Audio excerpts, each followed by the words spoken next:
Hello, everybody, and welcome to the Great America Show. It's great to have you with us today. Thanks so much for joining us. Promises made, promises kept. You're going to hear me say that for the next 4 years, folks. President Trump keeping on one of his promises yet again. And no, it's not the trade war. We're going to get to that in just a second. Well, it's the Democrats call it a trade war. We call it tariffs. The Daily Mail is reporting that the U.S. Agency for International Development, also known as USAID, employees got a nasty surprise when they went to go wake up on Monday morning to go to work. Quote, at the direction of the agency leadership, the USAID headquarters at the Ronald Reagan building in Washington, D.C. will be closed to agency personnel on Monday, February 3rd, 2025. The message goes on to say agency personnel who normally work at USAID's headquarters will, quote, work remotely, except for the people who perform essential on-site building maintenance duties. Further guidance will be forthcoming, it adds.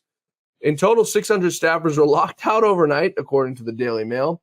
As of 2016, there were about 12,000 employees on its payroll. So it'd be nice to save some money there and get these folks out of there. Elon Musk cheering the decision. Yet again, President Trump keeping on his promises. Some other promises President Trump is keeping up on is Marxist Dems call it a trade war. We just call it good old-fashioned tariffs. They were placed on, as of this morning, they went in act on Saturday, but go into effect this morning on Canada, Mexico, and China. Except Mexico found a way to wiggle themselves out of theirs. And how did they do that? It's called the art of the deal. Only one man who can make that happen. That's President Trump.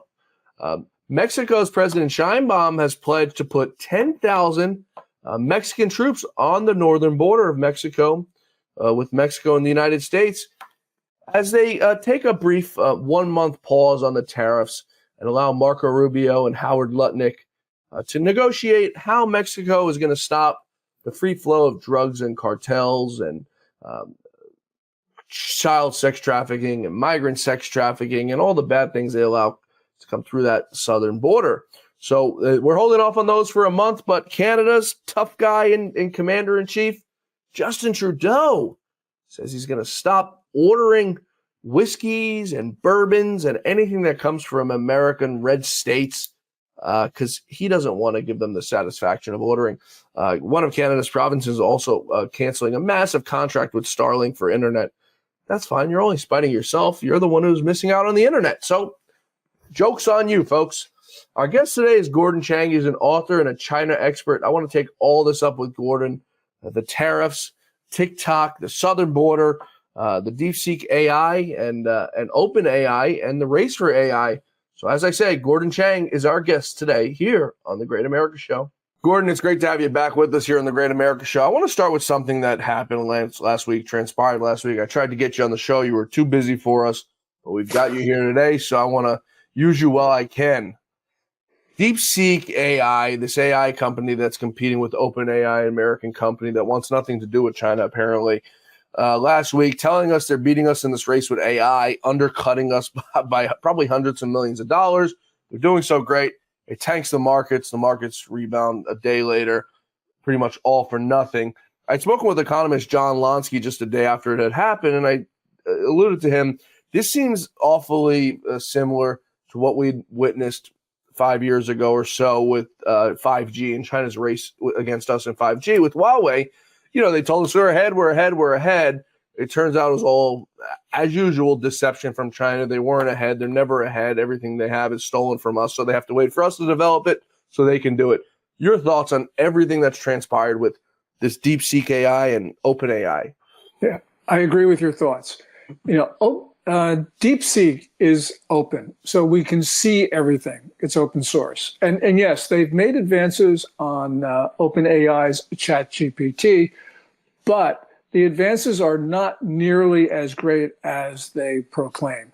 We know this because they were engaged in distilling. In other words, what they did was they trained their large language model with OpenAI's large language model, and that was in violation of OpenAI's terms of service. So in other words, DeepSeek is basically the product of Chinese intellectual property theft. one other thing that's going on here, and that is it's a little bit too convenient that DeepSeek released its R1 model on January 20. I think this is largely political theater. And the reason is, at the same time they released R1, the Communist Party was engaged in a propaganda blitz about the futility of America's sanctions on China's AI. I think that what we are seeing here is a big propaganda campaign. And so therefore, I agree with you that they're not nearly as far progressed as they say. They need our AI in order to build upon theirs. Better put, I think, is they need our AI so they can steal it from us. That's right. It's not even stealing because we give it to them, but OpenAI, surprisingly enough, they literally want nothing to do with China. Absolutely nothing. No part of their model is mined in China. I think they're probably smarter than the average people, definitely smarter than the folks running Apple who give them everything, and maybe even Tesla. Where are they in the race in AI? Is it even a race to begin with at all? Well, in one sense, it's a race. I mean, technology, we're going to take back the lead very soon. As OpenAI said, they're going to release some very important products in the next month or so. But there's one thing that you got to be really concerned about, and that is that AI, no matter what your technology is going to be better the more data you put into it. China has been hoovering up the world's data, and that means, in general, their AI has a big lead on ours. So that's the one concern I have. Whether they take it, and they're taking a lot of data and technology through AI, and they're doing it through TikTok, and they're doing it through cyber attacks. So this is, I think, the crux of the concern. I'm not so worried about their technology development. I am worried about the data that they have been able to take from the world. Now, what's China's end goal? Obviously, they have an end goal with everything they do. What is their end goal with AI? Ours is obviously to make people's lives a little bit easier on the work front. We really haven't figured out a plan, or at least a public plan for going forward, on what we'll use it for militarily. What is China's plan, with AI? What do they plan to use it for? Well, they plan to use it for everything. The military uses it, but also businesses use AI. And as people say, the contest for better AI is going to define the 21st century, because it's going to lead to better and more efficient economies, going to lead to better militaries. So it is really across the board. Interesting. I want to turn to tariffs first. I want to start with China. We'll make our way down the list. China being hit with tariffs. President Trump enacted it on Saturday. It goes into effect today, Tuesday. What's your take on it? I personally don't think it's enough. We've spoken time and time again, Gordon, about all the things we owe China for, all the deception and destruction they've done to America. Do you think President Trump's starting point with the tariffs is enough? I would do more than 10%. Remember, during the campaign, starting in February of last year, he had told Maria Bartiromo that he was going to put tariffs on China of at least 60%. And he actually even hinted 100%. Yeah. And then after that, he said it. He said it. And then after that, separately, he said he would impose a 10% across the board tariff for fentanyl, which is what he's just done. So really what he has said was the tariffs on China should be at least 70%. Right now, they're about 35. So he's halfway there. And I agree with you. This is not enough, because this is not going to change China's behavior. You need to have far higher tariffs on China in order to have any hope of getting Xi Jinping to move in better directions, which is difficult enough in the best of days. But a 35% tariff, that ain't going to do it. Yeah, China says they're going to react in kind, issuing a message saying this is a, quote, serious violation of international trade rules. The Chinese government signaled its intention to respond with unspecified countermeasures while challenging the tariffs at the World Trade Organization. Who knows what China's going to do? Are they going to unleash another maybe China virus on us as a retaliation measure? I mean, the scary thing is the possibilities are endless. Them putting tariffs on things from us would make, I don't think, any sort of difference at all. Certainly not as bad as Canada, which we'll talk about a little bit, and Mexico on us. What can China possibly do as a retaliation? And I'm only half kidding about them unleashing another China virus 2.0. We've spoken about this as well. As far as I'm concerned, they did it on purpose and they released it on purpose. What kind of retaliatory measures could Xi Jinping do to America, at just these little fraction of a tariffs that we're expecting from President Trump? Basically, not anything, or not anything meaningful. And the reason, John, is that trade surplus countries have very little ammunition against trade deficit ones. Right. And we run these persistent and large deficits with China. So, yeah, there's things China can do. There's things that China has done. They've imposed, for instance, an export embargo on certain rare earth minerals. They've sanctioned some U.S. companies for selling stuff to Taiwan. Really minor things that don't affect us. They're not meaningful. And at the end of the day, when you have an economy like China's, which is trade dependent, really their threats are hollow. And they're especially hollow in this circumstance. Xi Jinping has turned his back on consumption as the foundation of the Chinese economy. That means his only way of rescuing his economy is to export more, which means he's put his fate in our hands. That means the future of the Communist Party is going to be determined not in Beijing, but in places like Brussels, Tokyo, and Washington. So we should take advantage of this leverage because right now he's at our mercy. Yeah, and what a lot of people don't realize is China literally imports, everything they have. Their food. They don't produce any food. Is that correct? Their coal, their oils, everything. They have nothing. Yeah, they're not self-sufficient in food. I mean, in an emergency, they could get by, but they essentially, their food self-sufficiency ratio is like about 93%, and it's dropping. So, yeah, they do need to do this. And that's one of the reasons why Xi Jinping has been hoarding grain and stockpiling it, because he realizes that that's a vulnerability for him. The other issue, too, Gordon, and I want your thoughts on this, is eventually, I think the Chinese people, if they haven't had enough already of the situation they're currently living in under Xi Jinping, do you think we maybe see in the next year, 2, 3 years, the Chinese people have enough of Xi Jinping and some sort of revolt in that country? We're seeing it across the board. We saw in 2020, Americans were tired. They were tired of being lied to by a government. They believed an election was stolen. They revolted. You saw it in Venezuela. An election was stolen by Nicolas Maduro. The people revolted there. It's a little bit different. Do you think the Chinese people, it's possible for them to have enough and maybe have an overthrowing of Xi Jinping?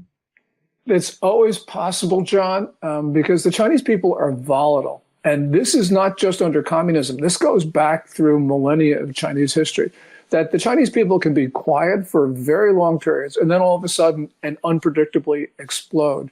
Now, they did that in October 2022. There were protests across China over various things. It started over COVID lockdowns and just continued over other things.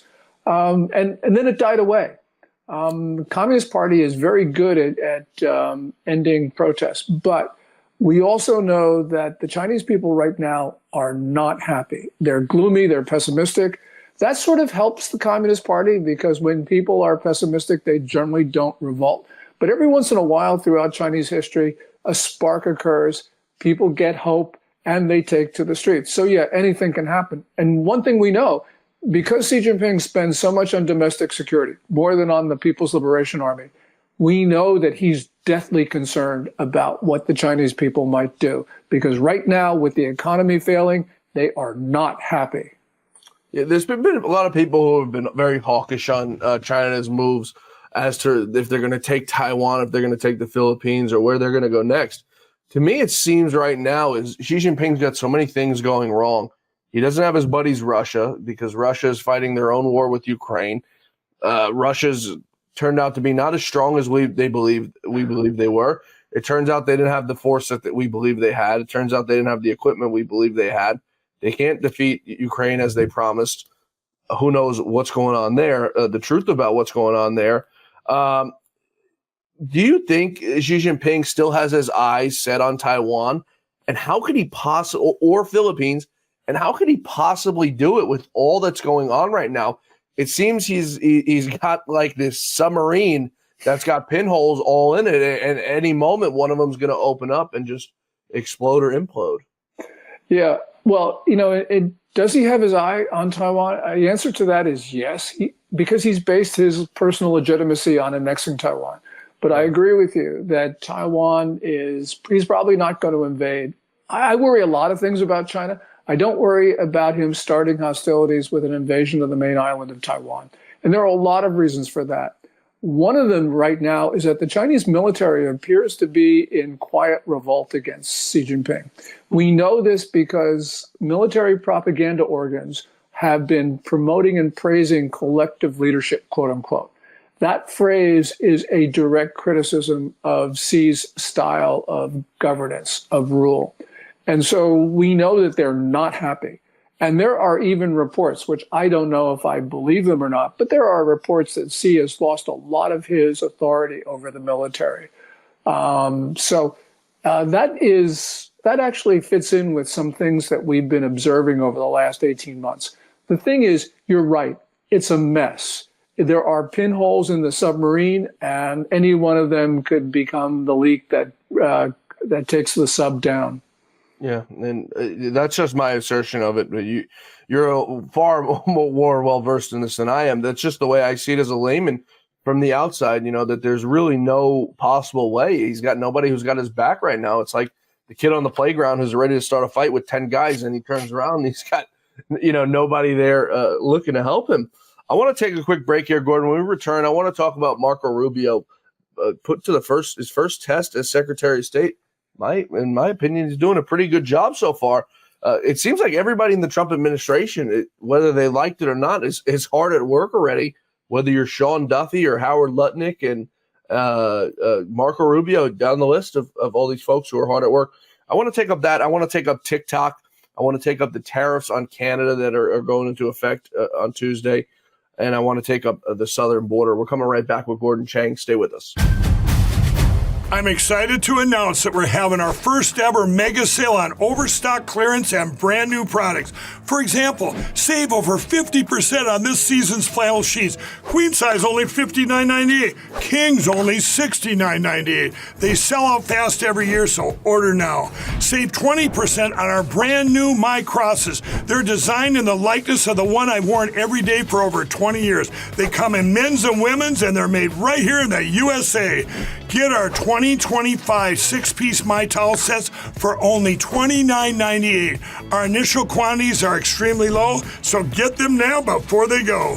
And our best-selling standard My Pillows, just $14.98. So go to MyPillow.com or call the number on your screen. Use this promo code to take advantage of our first ever mega sale. But wait, remember that $75 free shipping rule? Well, that ship is sailed because right now, every order ships absolutely free. Folks, we're back. We're talking with Gordon Chang, China expert and brilliant author. Gordon, I want to turn to TikTok. They have, 70 days now? 70 days from the ban that was supposed to happen to sell the company. What do you think ultimately winds up happening with TikTok? The strange part about it is it's going to be sold, but it won't be sold with the algorithm. Essentially, you're selling it for the name with no algorithm behind it. It's worth absolutely nothing. Is that correct? That's correct. And we should, the sale has to include the algorithm. Right. The algorithm is used by China to promote its narratives, in other words, propaganda, but it's also been used to promote illicit drug use in the U.S., self-harm. It's been used to foment violence on American streets, which is an act of war. And we have every right to expropriate that algorithm, which means that we can't take it from China, but we can use it without China's permission. Now, the algorithm is something that changes all the time, which means we won't get the updates, but we can get the basic algorithm. And this is something that we absolutely have to do. So I'm not in favor of any sale that, for instance, leaves China in possession of any ownership interest in TikTok. And I'm not interested in any sale that does not include the rights to the algorithm. I'm not in favor of any sale, period. And I'll tell you why. It's like making a deal with the devil, Gordon. You're forking over however much money they're going to get for this thing, whatever they want. it seems it's like a drug, and a drug addict's willing to pay whatever the amount of money they need to get their fix. How do we trust China to act in good faith? I mean, how do we know they'll actually sell the thing completely? How do we know they're not going to still somehow monitor the program and still spy on us anyway? Well, if we actually control the data, then they can't steal the data. That we can manage. The thing about TikTok is that it has been used to steal data. I mean, enormous amounts of data, as we mentioned, because that goes into their algorithms back home for AI. But we can do this. I mean, India shut it down. We can shut it down too. If it's owned 100% by an American company, I'm okay with that. But right now, that's not what Trump's talking about. Trump's talking about a 50-50 joint venture, which to me is just completely unacceptable. Yeah. Yeah. I mean, we yell at China for doing the same exact thing that we're eventually now going to do. I don't think the government has any business being in the social media business. Absolutely. Absolutely. The U.S. government should not own anything. If it's owned by an American or a Canadian, Kevin O'Leary, Mr. Wonderful is Canadian, it's got to be private. And yeah, I agree with you. You know, big media companies, they have been mining data, but they're private. That's the big difference. In China, TikTok, although nominally private, all of that information goes to the Communist Party and to the Chinese military. So there's a critical difference there. Yeah, you know, the thing that really just annoys me is America has the smartest innovators, I think, in the world. Tech guys, the smartest tech guys in the world. There's no Silicon Valley in China. There's no Silicon Valley in India. There's no Silicon Valley in Russia. We are the innovators when it comes to tech. We've built Facebook, American. Twitter was built by an American. Instagram, obviously now Facebook, WhatsApp.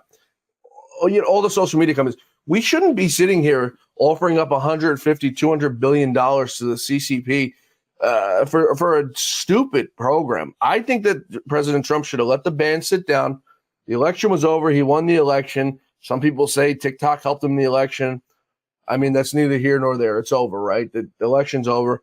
The way I see it is there's people who need to make money. There's people on a payroll that need to make money off this deal. President Trump should have let this thing expire. Should have let this thing go by the wayside. And you know what, Gordon, in 2 weeks, in 3 weeks, Americans would have forgotten about it anyway, and they would have been back on Facebook or Instagram. Well, you know, I agree with you on that. I mean, I think that the 75-day order to the Attorney General not to enforce the law was wrong. And matter of fact, you know, if Trump had not issued that, then the Chinese would have sold TikTok for very little because it would have become almost, I wouldn't say almost worthless, but the point is, once that ban was in place, TikTok's value was eroded by the day. And, you know, Trump's supposed to be art of the deal. Well, the art of the deal is you put maximum pressure on the other party, and that could have occurred. But yeah, you know, the other thing is, we had every right to expropriate without compensation TikTok because China used that as in an act of war against the United States. They committed a federal crime for promoting and fomenting violence on American streets through TikTok videos. That to me should have been the end of the conversation. Then we should have just taken it, confiscated without compensation. Yeah, and somehow we've got a full 180-degree turn on it.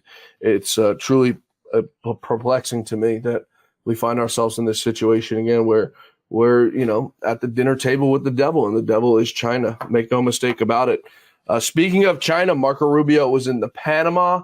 Well, he was in Panama, not quite at the canal, but that was the purpose of the visit. Meeting with the Panamanian president. Panama is reportedly exiting China's Belt and Road Initiative that they were set to renew on after Marco Rubio single visit down there. What does this mean for Marco Rubio's negotiating power? Speaking of the art of the deal, what does it mean for America in regards to Panama and China in regards to Panama? Well, it's a good start, but there's a lot more that we need to do to get China out of the canal zone because, you know, as everyone talks about, they've got port operations at both ends of the canal. And that allows them to use those operations plus others in the canal zone to choke off that vital waterway. So we need to get American port operators there. We need to get American businesses there. We need to get the Chinese out. That's a long-term process, but at least we're starting to move in the right direction. because China has the ability to choke off that waterway in times of war. And as Secretary of State Rubio said, he has, quote unquote, zero doubt that the Chinese have contingency plans to do that. How do you think China responds to this now? They're going to huff and puff. They're very influential in Panama for a number of reasons, especially they got a lot of leverage over President Molino. We're just going to have to fight there day in, day out. And I'll give you one other thing which people don't talk about. But the great war correspondent Michael Yon is reporting that the Chinese are building a road through the Darien Gap. The Darien Gap is 70 miles of jungle that separates Central America from South America. It is the route that migrants have to take if they're coming up from Central America and using the land route. And if the Chinese are able to build a road through the Darien Gap, it's going to facilitate migration into the United States. The Chinese are building the road for that purpose. So we need to stop the construction of that road. It's funny. I called my father yesterday. He obviously listens to you every single day that he possibly can. And he said the exact same thing that you just said to me. So I got the preview from him.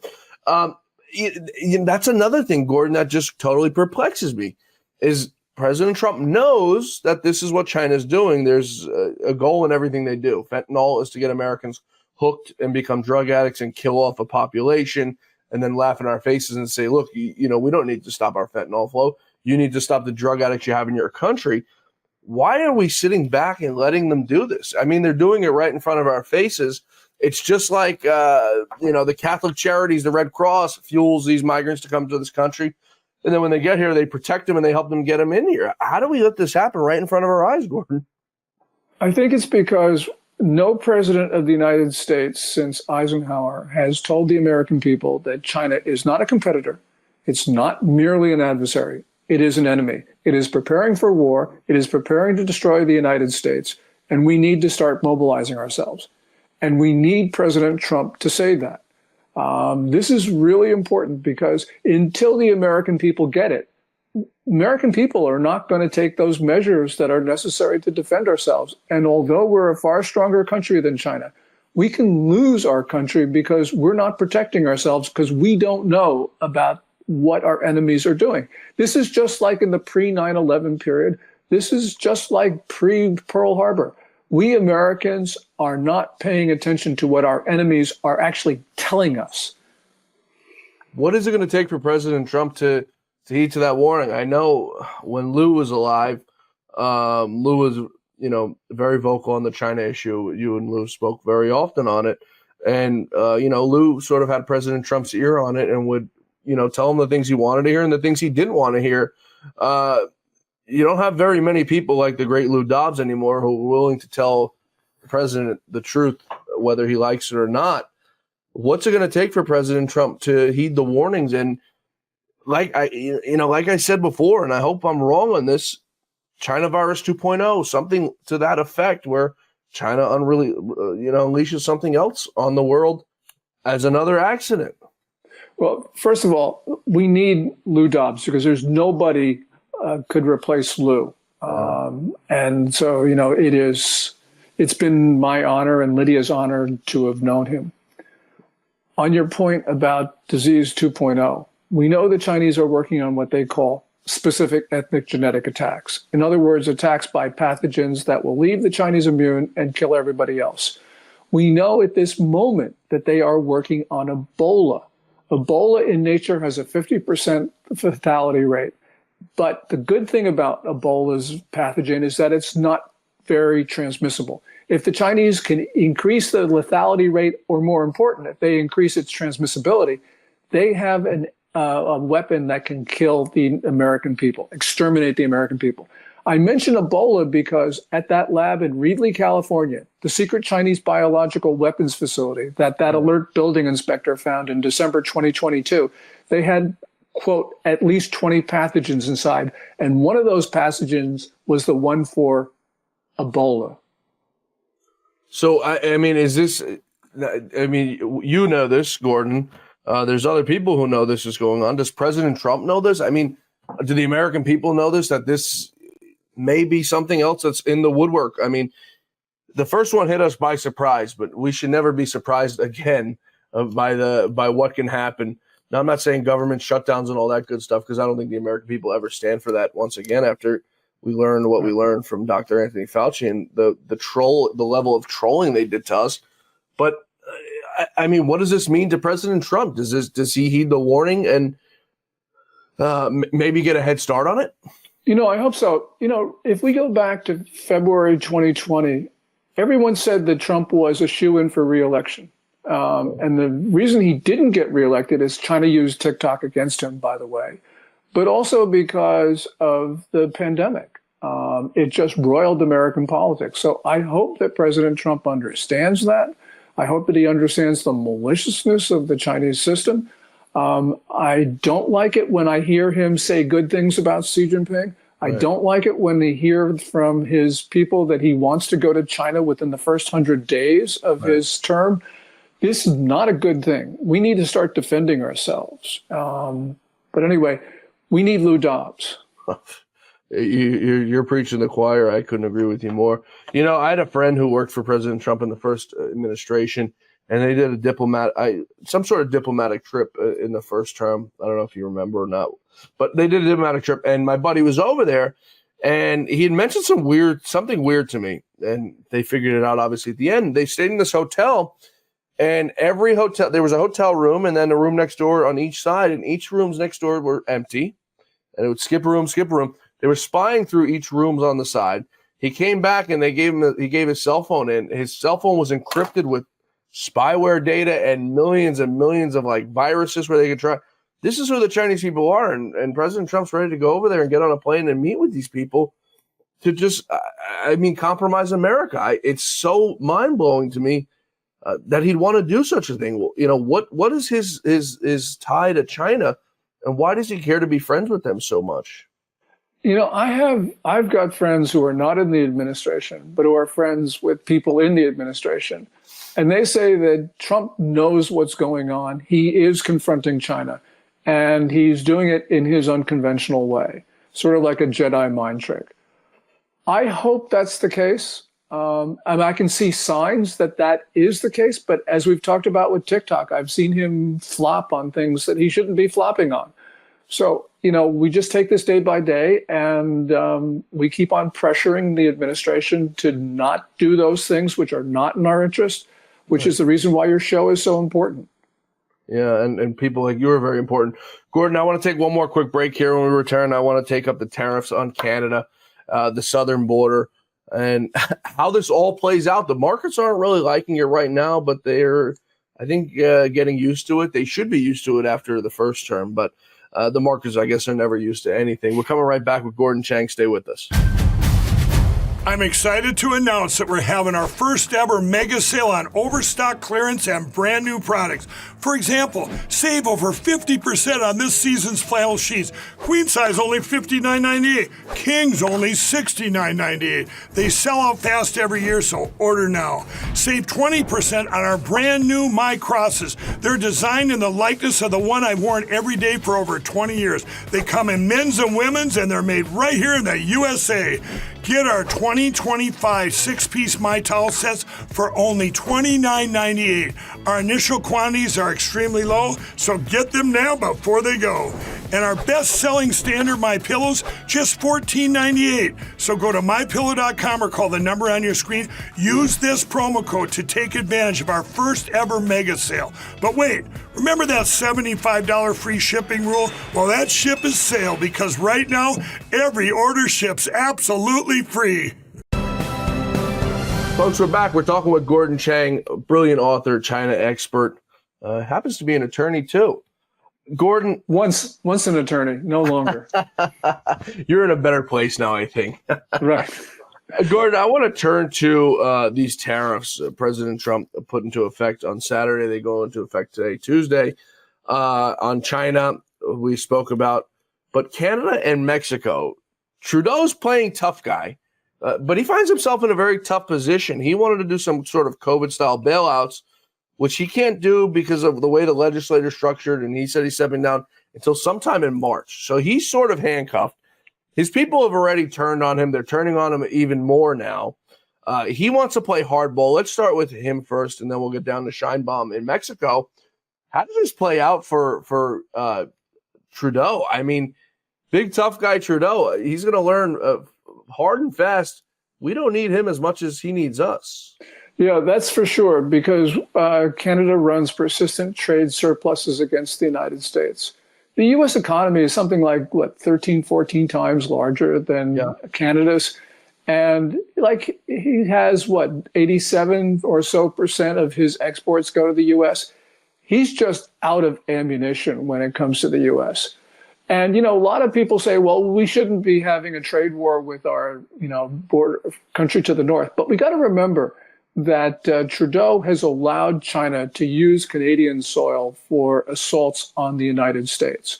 And, administration out in Washington has been talking to Canada about all of these problems, and they never do anything. They have just been allowing this to continue. So somebody had to do something. People may not like tariffs on Canada, but the point is we had to get their attention. Just give you one example. The number of migrants coming into the United States from Mexico far exceeds the number of migrants coming in from Canada.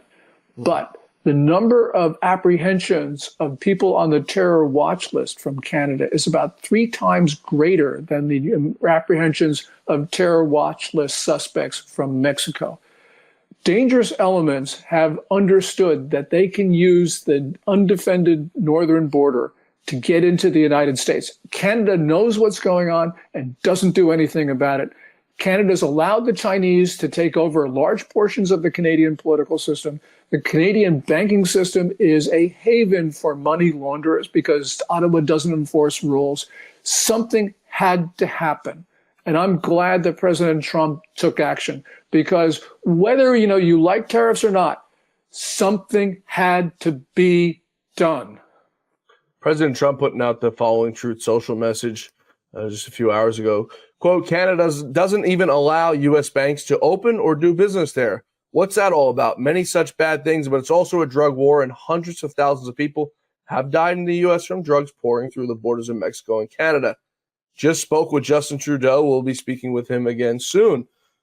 It's a war he can't win, Gordon. I mean, there's no possible way he wins. And it's not even about saving face anymore, because there's no face to save. He's resigned. He's leaving office, embarrassed as hell. President Trump, another one who tried to go up against President Trump and learned that it doesn't end well when you try to go up against Donald Trump. I can't think of one person, and you correct me if I'm wrong, please, who's went up against President Trump in any aspect, any form, those 16 against him in 2016, and has come out on top. Can you think of one? No. Why does Justin Trudeau think he's going to be the first? You have the president of Colombia back down last week. You have Claudia Sheinbaum, the Mexican president, signaling that she wants to come, to do what Trump wants, to seal the border. Justin Trudeau is in a difficult position. He said that he was going to resign. He hasn't resigned. What he's done is he's taken Parliament and prorogued it. In other words, it's now not in session. Won't be in session until, I think, March 27th. Yeah. He can't, he's running the country himself. And I think he's trying to use this crisis to stay in power. Not very likely for him to do that, but Justin Trudeau can take Canada down just because he doesn't want to do what the Canadian people want him to do, which is to step down. That's got to be the most embarrassing thing, Gordon, in the world. First of all, the Democrats often talk about dictators. He's a dictator, clearly, by everything you just described. But it's crazy that people from his own country are in favor of these tariffs against him and their own country. How bad has it gotten for the people of Canada?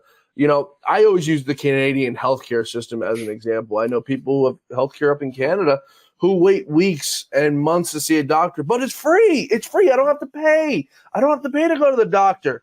Okay, but how long does it take you to see the doctor? And why are so many of your people coming down to America?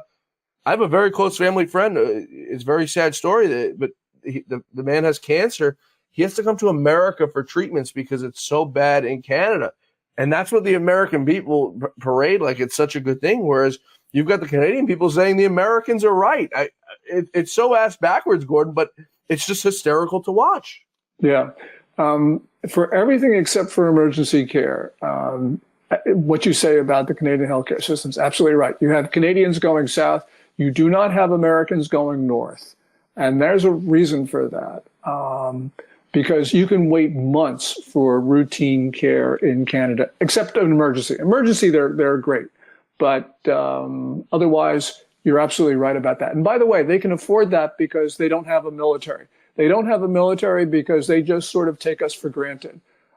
As a number of senior Canadian politicians have said, the U.S. is no longer going to allow us Canadians, to take advantage of the Americans. They understand that, and they know they've taken us for granted, and they know that it can't last. By the way, I'm sure they do have very good emergency service, but so do we, Gordon. You can be an illegal alien, walk right into the emergency room, and come on in. I go into the emergency room, Gordon. Where's your health care? Where's your card? What insurance do you have? Is it Blue Cross Blue Shield? If you don't have it, get out of here. It's like, is this America we're in, or is this like some third world country? I want to turn to the southern border. You mentioned Scheinbaum, folding cheaper than a lawn chair, sending 10,000 troops, Gordon, to the border of Mexico and America. Now, I don't know if I necessarily believe it to be true, because I saw on Twitter a video, you may have seen this, of the Mexican military. It's not the Mexican military, though. It's the cartels. Gordon, they're in tanks. They have machine guns. It's a minute-long video of someone taking it, pretty much saying, you come for us, we're gonna come after you. And I go further into the post, and I'm reading that they've surface to air combatants. We can't send in drones because they have anti-drone technology. Presumably, this has all come from China, because it's not come from us. It's not like we left stuff behind in Afghanistan or anything like that. But we haven't been in a war in Mexico to do that, even though I'm sure we would. What's going on with that? Yeah, the cartels certainly control the northern border of Mexico. And they actually operate in the United States. And during the Biden administration, they took over crime in a number of American cities. And we got to remember that on fentanyl trade, you got Chinese technicians mixing Chinese precursor chemicals in the northern part of Mexico, because there's two cartels that control the fentanyl trade. And so this is a joint cartel-China project. And, the cartels and China are not going to easily give up the northern border of Mexico. So we're going to have to take it back. And I agree with you. This is going to be more than just a 1 month thing. This is going to be a long, drawn out fight.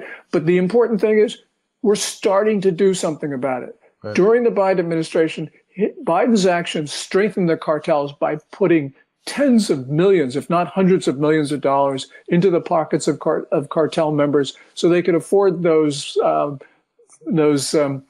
surface-to-air missiles and those fighting vehicles that they have. I mean, this is paid for by Americans, unfortunately. We could agree to disagree with President Trump on some of it, and you and I are certainly on the same side of it with President Trump when it comes to China, and hopefully he'll come around. But, I always say I agree with President Trump on 99.9% of things, and, the China thing is one that has really annoyed me and pissed me off, and I'm sure it's pissed you off too, but hopefully he does come around on it. The border, there's nothing to talk about there. President Trump, I can't imagine. I figured he was going to come back and he was going to, start slow and get things rolling. We're hearing Guantanamo Bay, maybe Alcatraz for some of these people. We're hearing ICE down the streets, even in New York. I had a buddy call me the other day who owns a restaurant, and he says they're in New York. And I said, that's excellent. He goes, that's not excellent. I'm going to lose my whole kitchen staff. I said, well, did they commit any sort of crimes? And he said, I don't know. That's not the point. I'm going to lose my kitchen staff and I'm going to have to go back to work. I said, well, then so be it. We saw the other day, Gordon, these folks in LA shutting down the freeway saying we're not criminals. But if you come into the country, Gordon, illegally, even if you didn't commit a crime while you were here, you're a criminal. You may be here working hard, trying to make money for your family, but you broke the law. I equate it to me robbing a bank, Gordon, to go pay for animals to be freed and not killed at a slaughterhouse. I had a good intention that I didn't want the dogs to die, but I did rob the bank and I broke the law, so therefore I'm a criminal. I really don't know what other way to put it. It's sad, right? We all have hearts at the end of the day, but we do have a country of law and order and borders. What after President Trump finishes with these violent criminals, which it seems it's about 1,000 a day now that are going, what is he to do about the ones who came here and haven't committed any further crime than just being in the country illegally?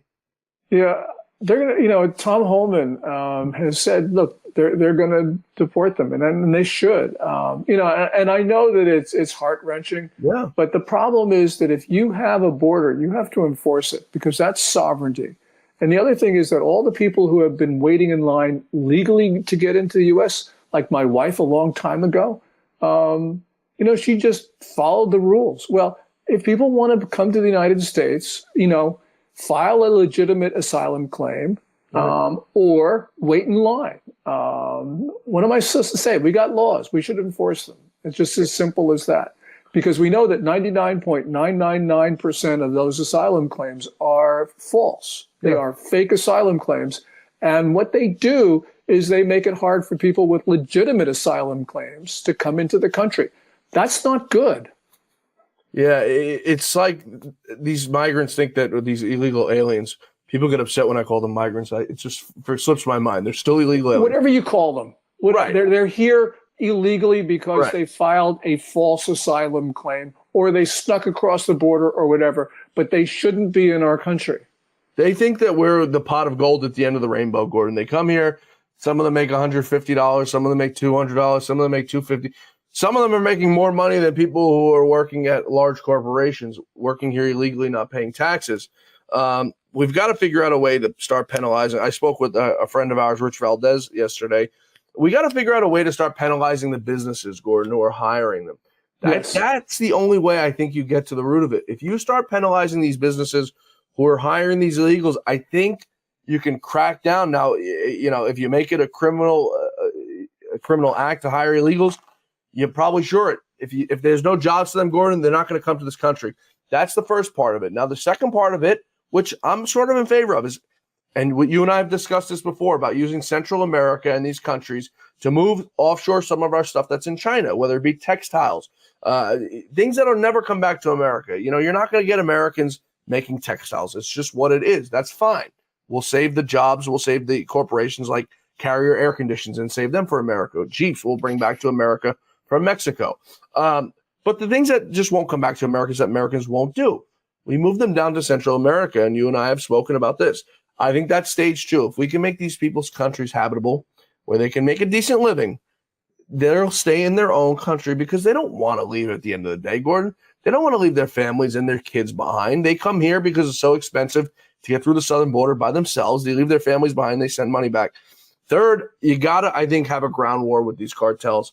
I'm not in favor of war. I'm not in favor of our military members engaging in any wars, but it's a war that needs to be fought, Gordon. We have no problem going over to the Middle East. I say this all the time because it's so true.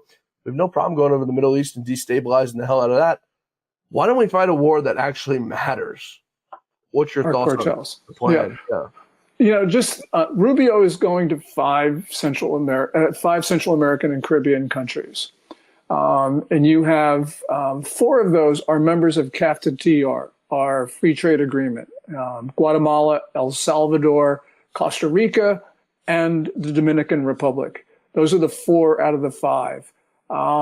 And clearly what we should be doing, as you say, we should be encouraging companies to manufacture in those countries, stabilize them so they people won't want to come to the U.S. We solve the caravan problem. And we also have our supply chains more resilient, and we don't enrich China.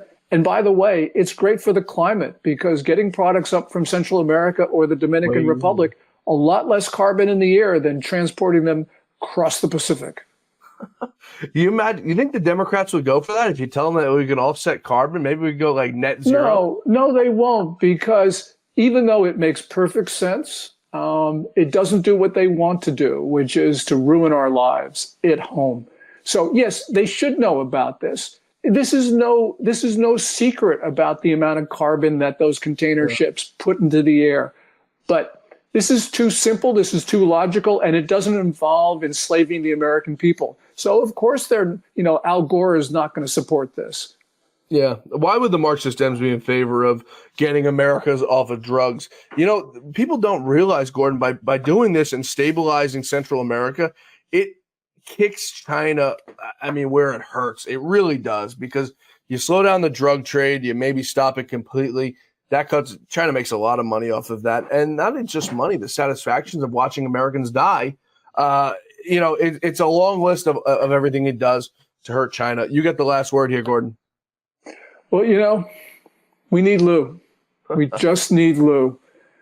So, I pray every night that he's going to come back. And sometimes I wake up in the morning and I still have an alarm set on my phone that says call Lou. And sometimes I go to pick up my phone and I still talk with his wife every single day because it makes me feel closer to Lou. But nobody misses him more than me, Gordon. Nobody misses getting yelled at more than me. I never thought I'd say that.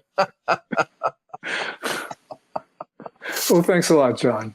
Thanks, Gordon. We'll talk to you soon. Bye-bye. Thanks, everybody, for being with us today. Please be sure to join us back here tomorrow for the Great America Show as our quest for truth, justice, and the American way continues, folks. We'll see you back here tomorrow. Same time, same place. Until then, may God bless you. May God bless America, and may God bless the great Lou Dobbs.